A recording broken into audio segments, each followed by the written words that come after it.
Good morning dear student. आज की class में हम लोग सॉल्व करेंगे मैथमेटिक्स के मोस्ट इंपॉर्टेंट टॉप 15 क्वेश्चन को। डियर स्टूडेंट, ये टॉप 15 क्वेश्चन ऐसे क्वेश्चन मैं आपको सॉल्व करवाता हूँ जो आपके पॉलिटेक्निक अथवा आईईआरटी एंट्रेंस एग्जाम में बार बार पूछे गए क्वेश्चन होते हैं। डियर स्टूडेंट, प्रत्येक क्वेश्चन का सॉल्यूशन बिल्कुल कॉन्सेप्चुअल आपको कराता हूँ, जिससे आपको प्रत्येक क्वेश्चन का कॉन्सेप्ट बिल्कुल अच्छी तरीके से, शानदार तरीके से समझ में आ सके।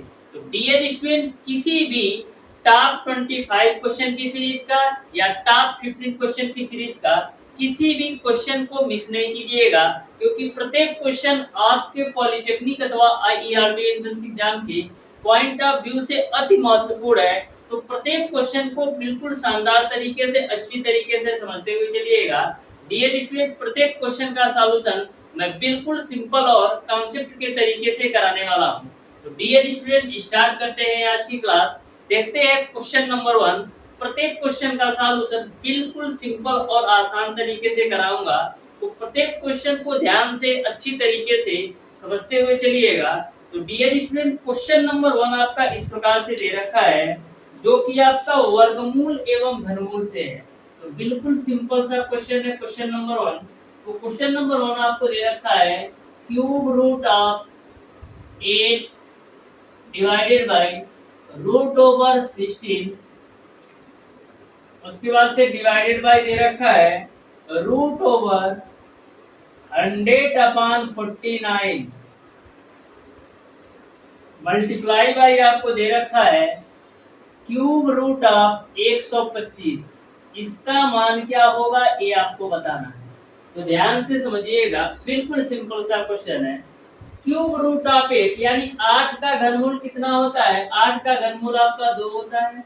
16 का वर्गमूल क्या आएगा? ये आपका 4 आएगा, डिवाइडेड बाय यहाँ पर 100 का वर्गमूल निकालोगे तो 10 आएगा, और 49 का वर्गमूल निकालोगे तो 7 आएगा, गुणे 125 किसका घनमूल है? 125 जो है 5 का घनमूल है। इस तरीके से क्यूब रूट ऑफ 125 की जगह पर मैं 5 रख देता हूँ।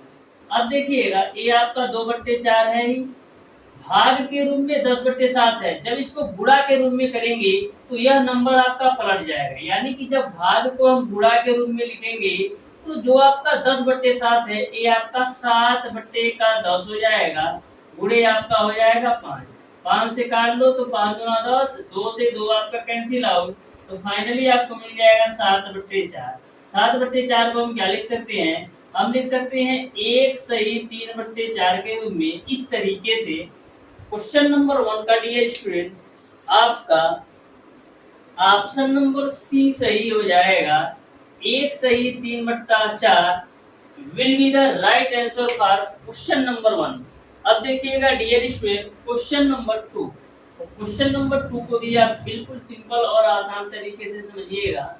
बिल्कुल सिंपल सा ये भी क्वेश्चन है। तो क्वेश्चन नंबर 2 आपका इस प्रकार से है, बोला है एक बक्से की लंबाई 10 मीटर, चौड़ाई 6 मीटर एवं ऊंचाई आपका 4 मीटर है। बक्से में 15 घन में आयतन वाले कितने घन रखे जा सकते हैं ये आपको बताना है। यानी कि एक आपका घनाभ है जिसकी लंबाई आपको दे रखा है 10 मीटर, चौड़ाई आपको दे रखा है 6 मीटर और ऊंचाई आपको दे रखा है 4 मीटर।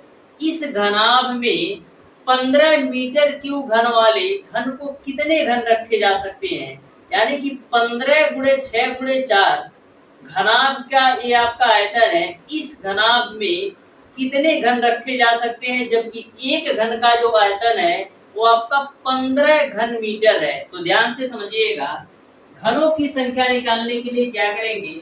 घनों की संख्या निकालने के लिए डियर स्टूडेंट घनाभ के आयतन में एक घन के आयतन से आप भाग दे दोगे तो आपको घनों की संख्या निकल जाएगी। घनाभ के आयतन में एक घन के आयतन से आपको भाग दे देना है।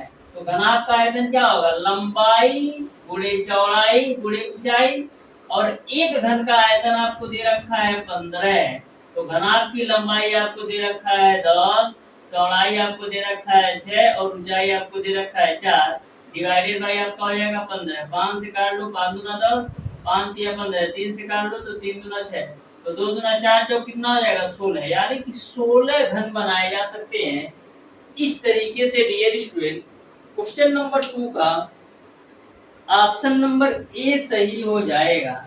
ऑप्शन नंबर ए सही हो जाएगा, यानी कि 16 घन बनाए जा सकते हैं। अब देखिएगा डियर स्टूडेंट क्वेश्चन नंबर 3। तो क्वेश्चन नंबर 3 भी आपका बिल्कुल आसान सा क्वेश्चन है। जितने भी क्वेश्चन मैं आपको सॉल्व करवाता हूँ डियर स्टूडेंट, इस तरीके से मैं आपको प्रत्येक क्वेश्चन का सॉल्यूशन बताता हूँ। एकदम कमजोर से कमजोर बच्चा किसी भी मैथमेटिक्स के किसी भी चैप्टर के क्वेश्चन को बिल्कुल शानदार तरीके से सॉल्व कर सकता है। बस हमारी 2 से 3 क्लासेस अच्छी तरीके से ले ले, उसको मैथ बिल्कुल शानदार तरीके से समझ में आने लगेगा।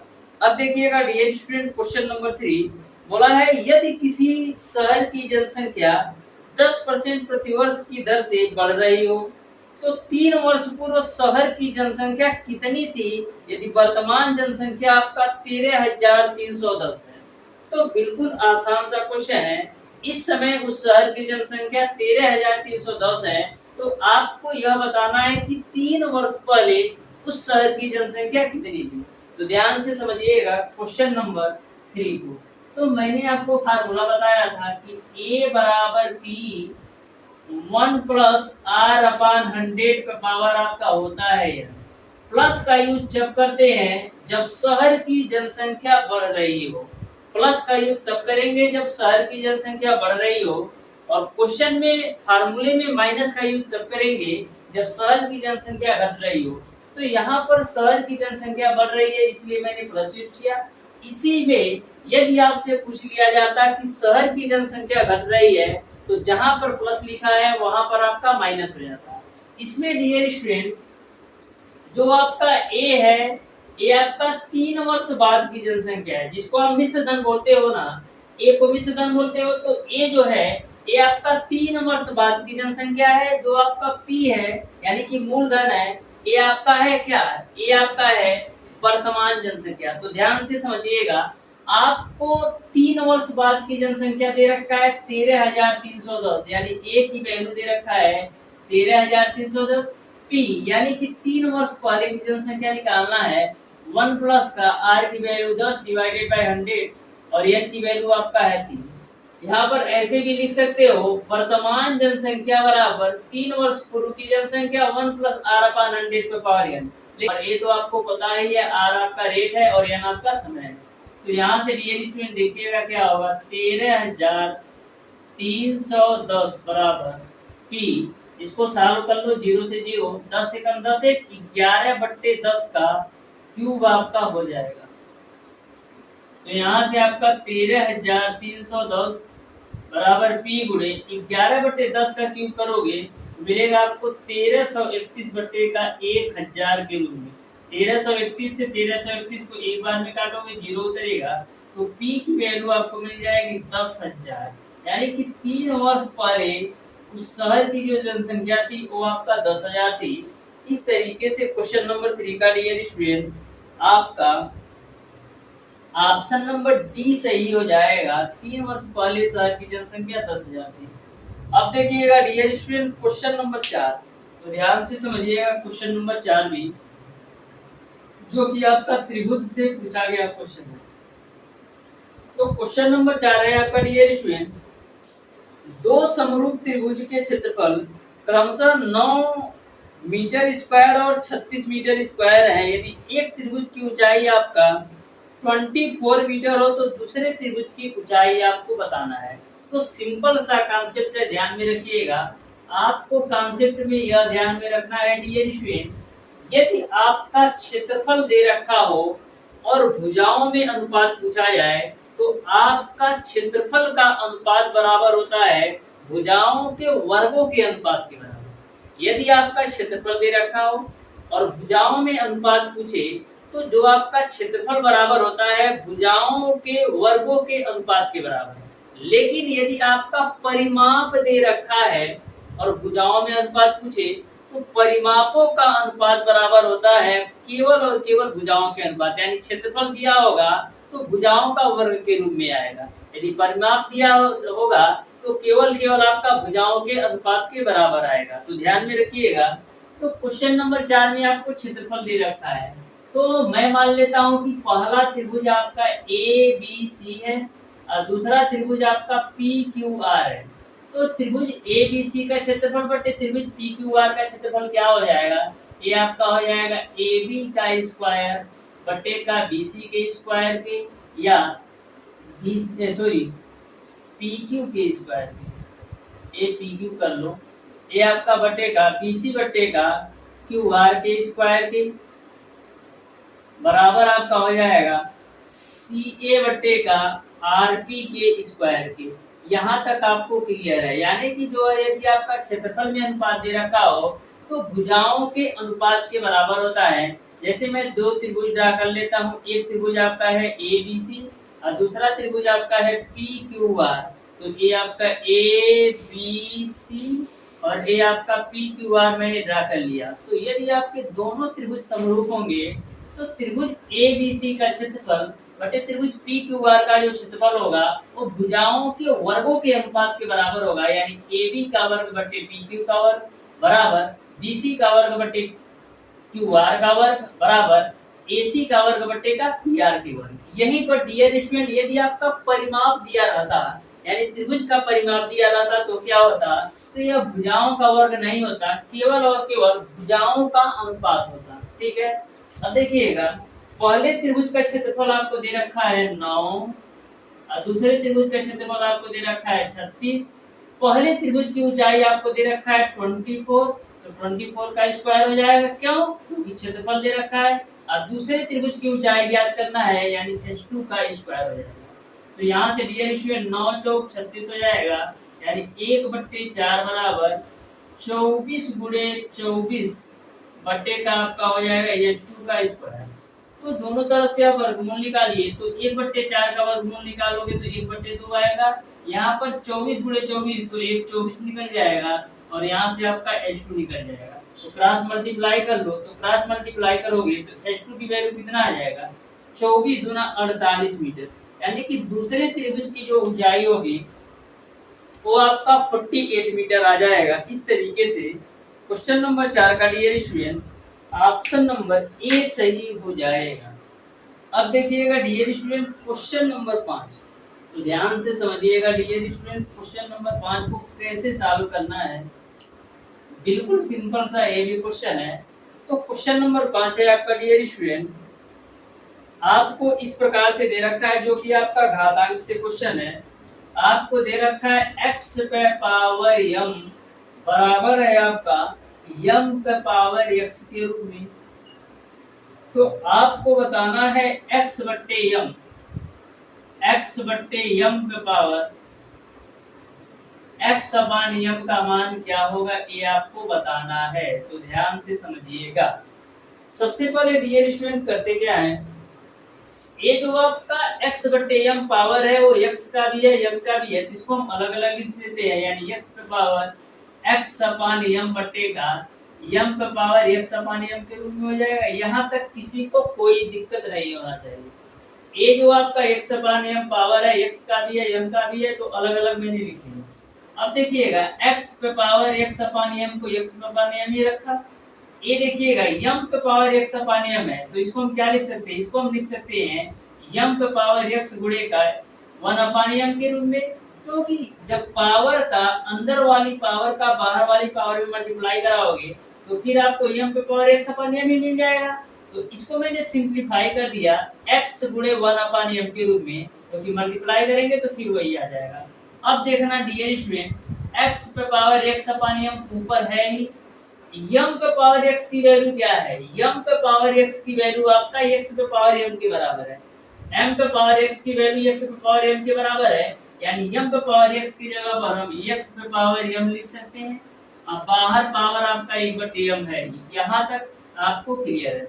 अब देखिएगा ऊपर जो वैल्यू है x पे पावर x अपान m है, नीचे आपका दोनों पावर का आपस में मल्टीप्लाई कराओ, तो दोनों पावर का जब आपस में मल्टीप्लाई कराओगे तो m गुणे 1 अपान m हो जाएगा। m से m कैंसिल, तो मिल जाएगा आपको x पे power x upon m divided by x के रूप में। अब देखिएगा दोनों के आधार समान है, यानी इसका भी आधार x है और इसका भी आधार x है। तो जब दोनों के आधार समान है तो घातें क्या हो जाएंगी? घट जाएंगी। यानी x पे पावर x अपान m माइनस का 1 के रूप में आ जाएगा।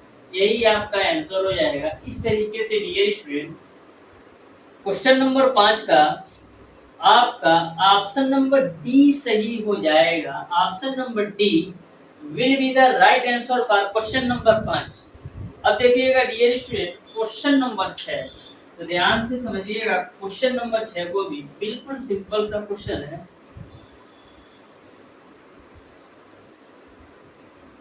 क्वेश्चन नंबर 6 आपका है डियर स्टूडेंट जो कि त्रिकोणमिति से है। ऐसा क्वेश्चन मैंने ऑलरेडी पिछले सेटों में करा रखा है। डियर स्टूडेंट आपको किसी भी प्रकार का पेड कोर्स लेने की जरूरत नहीं, क्योंकि डियर स्टूडेंट पेड कोर्स में होता क्या है, आप तो एक बार में 499 या 799 का कोई भी कोर्स ले लेते हैं, लेकिन जब उनके ऐप पर जाएंगे तो आपको क्लासेस जो है अच्छी तरीके से नहीं मिल पाएंगी। तो डियर स्टूडेंट जब आपको बिल्कुल फ्री कंप्लीट कोर्स मिल रहा है यूट्यूब पर, तो आपको किसी भी प्रकार का पेड कोर्स लेने की जरूरत नहीं है। आप यूट्यूब से पढ़ करके ही टॉप 100 रैंक के अंदर ला सकते हैं, क्योंकि यूट्यूब पर सारी चीजें पढ़ाई गई है। डियर स्टूडेंट हमारे चैनल के माध्यम से यदि आप पॉलिटेक्निक अथवा आईआईटी एंट्रेंस एग्जाम की बिल्कुल फ्री कंप्लीट तैयारी करना चाहते हैं, तो फिजिक्स केमिस्ट्री मैथ सारे सब्जेक्ट आपको बिल्कुल शानदार तरीके से मिल जाएंगी। मैंने सारे चैप्टर के साथ साथ प्रीवियस ईयर क्वेश्चन को भी सॉल्व करवाया है और मोस्ट एक्सपेक्टेड क्वेश्चन का भी सॉल्यूशन करवाया है। और इस समय जो टॉप 15 क्वेश्चन की सीरीज लेकर आता हूं या टॉप 25 क्वेश्चन की सीरीज लेकर आता हूं, टोटल क्वेश्चन ऐसे क्वेश्चन है जो आपके पॉलिटेक्निक अथवा आईआईटी एंट्रेंस एग्जाम में बार-बार पूछे गए क्वेश्चन है। तो डियर स्टूडेंट बिल्कुल शानदार तरीके से आप बिल्कुल फ्री यूट्यूब से भी तैयारी कर सकते हैं, जिससे आप बेहतर से बेहतर नंबर ला सकते हैं। अभी तक डियर स्टूडेंट मैंने हजारों स्टूडेंट को पॉलिटेक्निक अथवा आईआईटी एंट्रेंस एग्जाम में सिलेक्शन दिलवाया है, जो कि बिल्कुल फ्री यूट्यूब पर मैंने यूट्यूब से ही पढ़ करके हजारों स्टूडेंट ने सिलेक्शन किया है। तो आप भी सिलेक्शन ले सकते हैं। तो यूट्यूब से बिल्कुल फ्री कंप्लीट तैयारी जरूर कीजिएगा। और डियर स्टूडेंट यदि आपको कहीं से भी कोई भी प्रॉब्लम होता है, चाहे तैयारी से रिलेटेड या किसी भी सब्जेक्ट से प्रॉब्लम हो या अदर कोई चीजों का प्रॉब्लम हो, तो हमारे कांटेक्ट नंबर 7620175376 पर कॉल या व्हाट्सएप करके पूछ सकते हैं। डियर स्टूडेंट हर एक तरीके से मैं आपका प्रॉब्लम का सॉल्यूशन करने का प्रयास करूंगा। तो यदि आप कमेंट बॉक्स में कमेंट करके भी पूछ सकते हैं, नहीं तो हमारे कांटेक्ट नंबर 7620175376 पर कॉल या व्हाट्सएप करके किसी भी प्रॉब्लम का सॉल्यूशन आप ले सकते हैं। अब देखिएगा डियर स्टूडेंट क्वेश्चन नंबर 6, तो ध्यान से समझिएगा क्वेश्चन नंबर 6 को भी। क्वेश्चन नंबर 6 आपका बिल्कुल आसान सा क्वेश्चन है। ये रखा है कोसेक थीटा प्लस काट थीटा बराबर कोसेक थीटा प्लस काट थीटा बराबर आपको दे रखा है m के रूप में। तो आपको बताना है कि cos थीटा का मान क्या होगा, ये आपको बताना है। तो ध्यान से समझिएगा। मैंने आपको बताया था यदि कोसेक थीटा प्लस काट थीटा बराबर m हो, तो यहीं पर डियर स्टूडेंट आपका कोसेक थीटा माइनस का काट थीटा की जो वैल्यू होती है वो आपका 1/m के बराबर होता है। ये मैंने जब आपको त्रिकोणमिति चैप्टर पढ़ाया था तो बिल्कुल शानदार तरीके से डिटेल में बताया था कि यदि आपका कोसेक थीटा प्लस काट थीटा बराबर m हो, तो कोसेक थीटा माइनस काट थीटा बराबर 1/m कैसे होता है। अब डियर स्टूडेंट सॉल्व करते हैं। इसको आप मान लो 1 और इसको आप मान लो 2। समीकरण 1 और 2 को हम जोड़ देते हैं, तो ये तो कैंसिल हो जाएगा। कोसेक थीटा क्या होगा, 2 कोसेक थीटा बराबर m प्लस का 1/m के रूप में, यानी कि आपको क्या मिल जाएगा, कोसेक थीटा बराबर m प्लस 1/m को सॉल्व कर लो तो m square plus 1 divided by m के रूप में, यानी कि आपको मिल जाएगा कोसेक थीटा बराबर m स्क्वायर प्लस का 1 डिवाइडेड बाई 2m। यहाँ तक आपको समझ में आ गया। आपको निकालना है cos थीटा की वैल्यू। तो कोसेक थीटा बराबर क्या होता है डियर स्टूडेंट, कोसेक थीटा बराबर होता है आपका कोण बट्टे का लंब के रूप में, यानी कोण आपका m स्क्वायर प्लस का 1 है और लंब आपका 2m है। तो कोण की वैल्यू रख देते हैं m स्क्वायर प्लस का 1 और लंब की वैल्यू आपका 2m है, तो 2m मैंने रख दिया। cos थीटा का मान आप कैसे निकाल सकते हैं, जब आपको आधार का मान पता हो, क्योंकि कोण का तो मान पता है। तो यदि मैं आधार का मान निकाल लूं तो cos थीटा का मान निकाल सकते हैं। तो आधार का मान निकाल लेते हैं। तो आधार का मान निकालने के लिए करेंगे क्या, कौण के स्क्वायर में से लंब के स्क्वायर को घटाएंगे, यानी कि ए बी का स्क्वायर बराबर आपका हो जाएगा AC का स्क्वायर माइनस का BC का स्क्वायर। AC की वैल्यू आपका है m स्क्वायर प्लस 8 का होल स्क्वायर माइनस का BC की वैल्यू आपका है 2m, इसका आप कर दो स्क्वायर। तो यहाँ से आप सॉल्व करोगे तो a प्लस बी का होल स्क्वायर खुलेगा m पे पावर 4 प्लस 1 प्लस का 2m स्क्वायर माइनस का 4m स्क्वायर। तो यहाँ से आपको क्या मिल जाएगा, m पे पावर 4 प्लस का 1, अब माइनस का 4m स्क्वायर में से 2m स्क्वायर घटाओगे तो माइनस का 2m स्क्वायर आपका आ जाएगा। ये आपका AB के स्क्वायर की वैल्यू है। तो यहाँ से आप देखिएगा तो यह एक आपका फार्मूला के रूप में देखो m पे पावर 4 को हम क्या लिख सकते हैं, m पे पावर 4 को डियर स्टूडेंट हम क्या लिख सकते हैं, m पे पावर 4 को हम लिख सकते हैं m का स्क्वायर के रूप में। जो आपका 1 है इसको हम क्या लिख सकते हैं, 1 के स्क्वायर के रूप में। अब माइनस का 2m स्क्वायर है ना, तो इसको आप लिख सकते हैं माइनस का 2 गुणे 1 गुणे m स्क्वायर के रूप में। यानी यह जो आपकी पूरी वैल्यू है ये आपका m स्क्वायर का स्क्वायर होगा, क्योंकि m पे पावर 4 है तो m स्क्वायर का स्क्वायर हो जाएगा। तो a square plus b square minus 2ab के रूप में हो गया, जिसको हम क्या लिख सकते हैं, इसको हम लिख सकते हैं m स्क्वायर माइनस 1 का होल स्क्वायर के रूप में। यहाँ तक आपको समझ में आ गया होगा। अब AB के स्क्वायर की वैल्यू यदि m स्क्वायर माइनस 1 का होल स्क्वायर है तो AB का मान क्या होगा, तो AB का मान डियर स्टूडेंट आपका हो जाएगा m स्क्वायर माइनस का 1 के रूप में।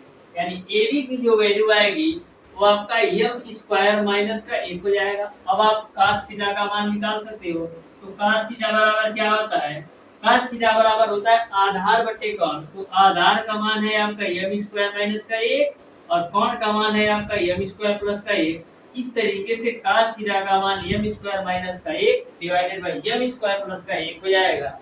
यानी कि क्वेश्चन नंबर 6 का डियर स्टूडेंट, क्वेश्चन नंबर 6 का dear student option number C सही हो जाएगा।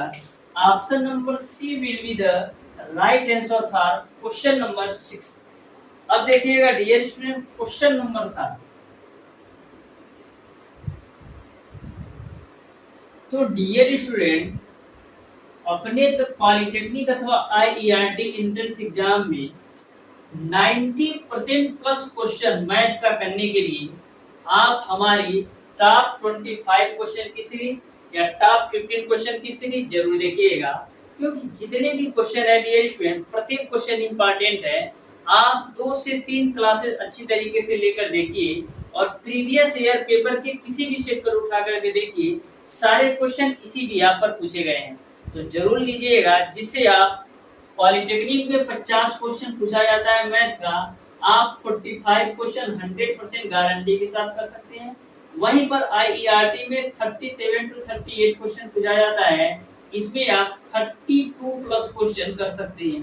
तो ध्यान में रखिएगा, अति महत्वपूर्ण क्लास लेकर आता हूँ जिसमें आपके प्रत्येक क्वेश्चन अति महत्वपूर्ण होते हैं। अब देखिएगा डियर स्टूडेंट क्वेश्चन नंबर 7। तो क्वेश्चन नंबर 7 आपका है,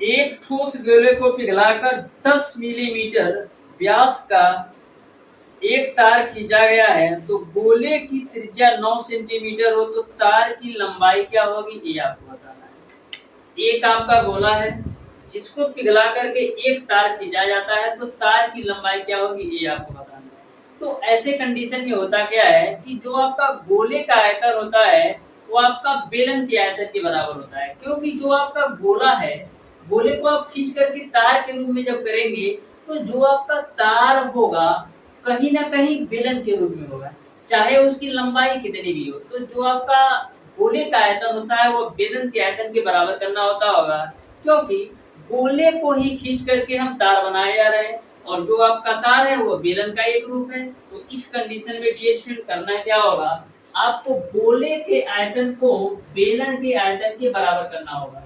तो गोले का आयतन क्या होता है, 4/3 पाई आर क्यूब। अब बेलन का आयतन क्या होता है, बेलन का आयतन होता है पाई आर स्क्वायर एस।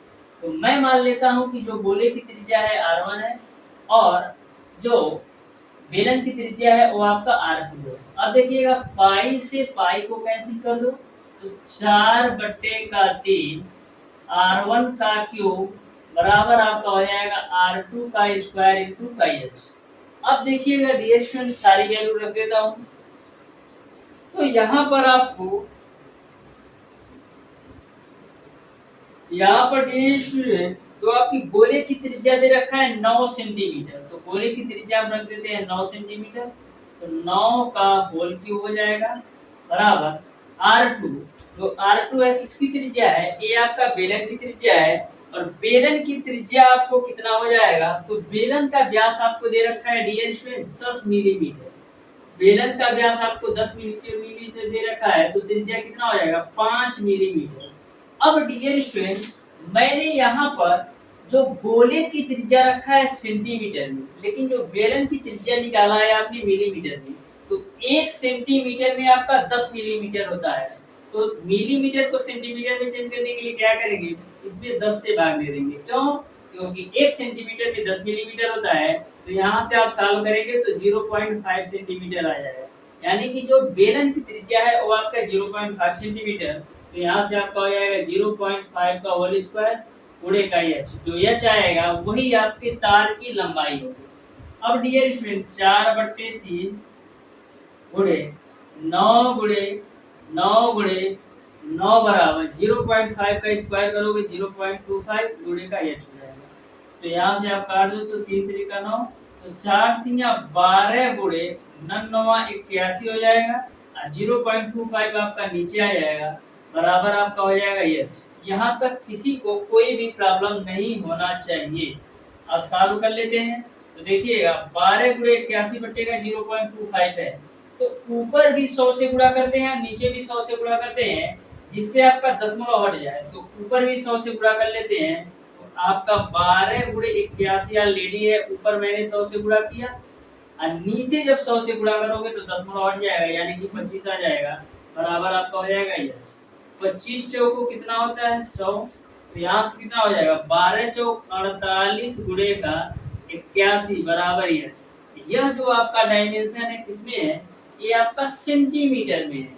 लेकिन आपको क्वेश्चन को जो ऑप्शन दिए गए हैं वो आपका मीटर में दिया गया है। तो सेंटीमीटर को मीटर में चेंज करने के लिए क्या करेंगे? 100 से भाग दे दो। अब गुणा करा लो।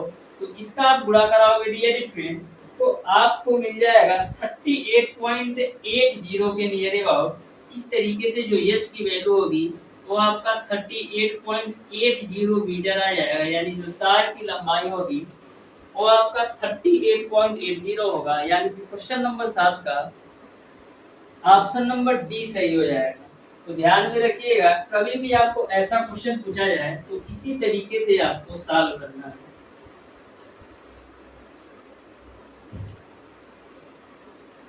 अब देखिएगा डियर स्टूडेंट क्वेश्चन नंबर 8 बोला है कि चित्र में एडी वृत्त की स्पर्श रेखा और एबीसी छेदक रेखा है। यदि एबी बराबर 4 सेंटीमीटर, बीसी बराबर आपका 5 सेंटीमीटर हो तो एडी की लंबाई क्या होगी ये आपको बताना है।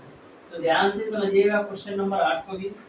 आपको फिगर कुछ इस प्रकार से दे रखा है जिसमें आपका यह एक छेदक रेखा है जो एबीसी के रूप में है, यानी ए बी और ए सी के रूप में है। और एक स्पर्श रेखा है जो आपका एडी के रूप में, एक स्पर्श रेखा है जो एडी के रूप में है।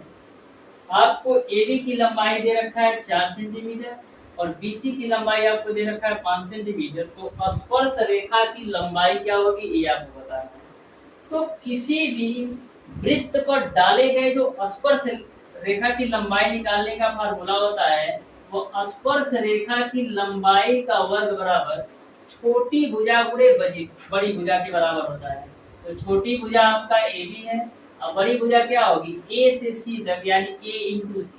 तो ध्यान में रखिएगा, यदि किसी भी वृत्त पर डाले गए स्पर्श रेखा की लंबाई आपको ज्ञात करना है तो स्पर्श रेखा की लंबाई का वर्ग बराबर छोटी भुजा गुणे बड़ी भुजा होता है। तो ए बी का स्क्वायर बराबर छोटी भुजा यानी ए से बी तक का है 4 और बी से ए से सी तक का कितना हो जाएगा? 5 और 4 9 हो जाएगा। तो यहाँ से आपका एडी का स्क्वायर बराबर 36 हो जाएगा। तो एडी की वैल्यू कितना मिल जाएगा? 6। यानी स्पर्श रेखा की लंबाई आपका 6 आ जाएगा। इस तरीके से क्वेश्चन नंबर आपका dear student option number B सही हो जाएगा। 6 सेंटीमीटर जो है, सॉरी 6 सेंटीमीटर जो है वो आपके स्पर्श रेखा की लंबाई हो जाएगी। अब देखिएगा डियर स्टूडेंट क्वेश्चन नंबर 9, तो ध्यान से समझिएगा क्वेश्चन नंबर 9 को भी, जो कि बिल्कुल आसान सा क्वेश्चन है, केवल आपको फिगर में घुमा दे रखा है। तो ध्यान से समझिएगा, बोला है एक वृत्त पर 4 बिंदु ए बी सी डी इस प्रकार है कि एक वर्ग ए बी सी डी बनाते हैं। वृत्त का क्षेत्रफल आपका 3850 वर्ग मीटर है, तो वर्ग का क्षेत्रफल क्या होगा ये आपको बताना है। तो देखिएगा बिल्कुल सिंपल तरीके से मैं आपको बताने वाला हूँ, आप ध्यान से समझिएगा। इस तरीके से मैंने एक गोला बना लिया, ठीक है, इसके अंदर आपका एक वर्ग है, तो इस तरीके से मैंने वर्ग भी बना लिया, ठीक है ना, ये मान लो वर्ग है, ठीक, सही कर लेते हैं भाई इसको, ये आपका वर्ग है, ठीक है। अब देखना, बोला है कि जो वर्ग का क्षेत्रफल है, वृत्त का क्षेत्रफल है, वो आपका दे रखा है 3850। वृत्त का क्षेत्रफल दे रखा है 3850।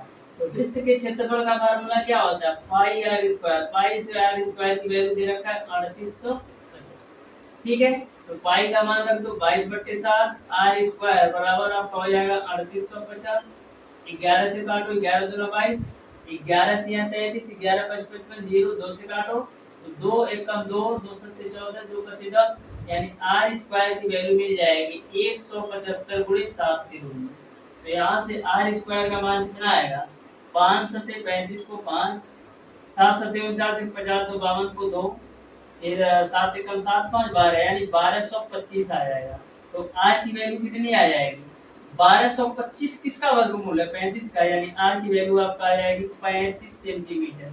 यहाँ तक समझ में आ गया होगा। अब डियर स्टूडेंट, इन्होंने 4 बिंदु का नामकरण भी किया है कि हम ए बी सी डी ले रहे हैं।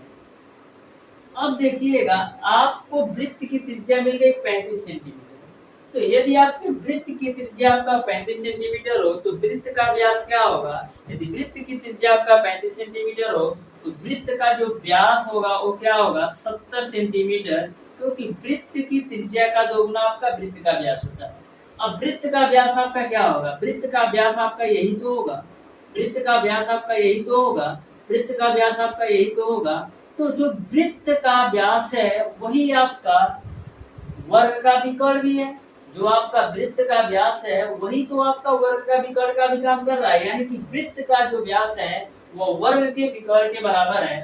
तो वृत्त का व्यास आपका है 70 और वर्ग का विकर्ण आपका होता है 1 कड़ी में 2। तो यहाँ से a की वैल्यू निकालोगे तो 35 कड़ी में 2 आ जाएगा, यानी कि जो ये आपका क्या है, ये आपका क्या है, वर्ग की भुजा, यानी वर्ग की जो भुजा हो जाएगी वो आपका 35 कड़ी में 2, क्योंकि जो आपका वृत्त का व्यास है वो आपका वही आपका वर्ग का विकर्ण है। तो वृत्त के व्यास को मैंने वर्ग के विकर्ण के बराबर कर दिया, तो वर्ग की भुजा आपको मिल गई 35 कड़ी में 2। आपको बताना है वर्ग का क्षेत्रफल क्या होगा। तो वर्ग का क्षेत्रफल क्या होता है, भुजा का स्क्वायर, यानी क्या हो जाएगा 35 कड़ी में 2 का स्क्वायर।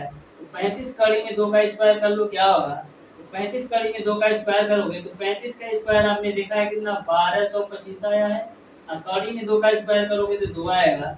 तो 1225 गुणे 2 कितना होगा 2450। इस तरीके से वर्ग का जो क्षेत्रफल होगा वो आपका 2450 हो जाएगा, यानी कि क्वेश्चन नंबर 9 का dear student option number B सही हो जाएगा। तो ध्यान में रखिएगा, इसमें सिंपल सा कॉन्सेप्ट ये था कि जो आपका वृत्त का व्यास है वही आपका वर्ग का विकर्ण है।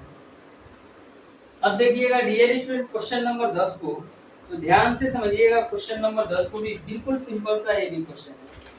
बोला है डियर स्टूडेंट 6 घंटियां एक साथ प्रातः 8 बजे बजी, यदि ये सभी 2 4 6 8 10 एवं 12 मिनट के अंतराल पर बजती हो तो पुनः कितने मिनट के बाद ये बजेगी ये आपको बताना है, यानी कि कितने बजे पुनः बजेगी ये आपको बताना है। तो ध्यान से समझिएगा, तो कभी भी आपको घंटी वाला क्वेश्चन पूछा जाए तो सबसे पहले आपको जितनी भी संख्याएं दे रखी हैं उनका आपको एलसीएम निकाल लेना है। जैसे दे रखा है कि 2 4 6 8 10 और 12 मिनट के अंतराल पर बजती है, तो सबसे पहले आप 2 4 6 8 10 और 12 का एलसीएम निकालोगे तो आपका आएगा 120 मिनट।